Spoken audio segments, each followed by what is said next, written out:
ভদেশ্বৰ, তই কচোন গণতন্ত্ৰ মানে কি?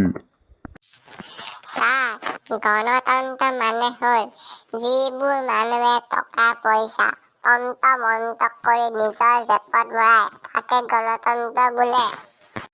বাহ, সুন্দৰ উত্তৰ দেখোন। নকুল, মই আজি তোক ভাৱেল ক'ত বহে তাৰ বিষয়ে সুধিম, তই উত্তৰ দিব পাৰিবিনে? পাৰিম ছাৰ, এইবোৰ মোৰ কাৰণে সৰু কথা। তেনেহলে তই কচোন এপোলৰ আগত কি বহে? ছাৰ, এপোলৰ আগত এ বহে। বানানাৰ আগত কি বহে তই কচোন? ছাৰ, হোটেলৰ বানানাৰ আগত আগত কি এন বহে বহে। তই কচোন? ছাৰ, হোটেলৰ আগত পাণ দোকান বহে। ভদেশ্বৰ, তই গৰুটোৱে বাও ধান খাই আছে এইটো ইংৰাজীলৈ অনুবাদ কৰচোন।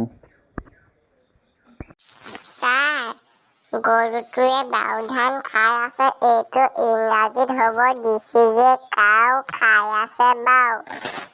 হ'ব, তহঁত বৰ চোকা হৈছ। আজিলৈ মই ক্লাছ ইমানতে সামৰিছো।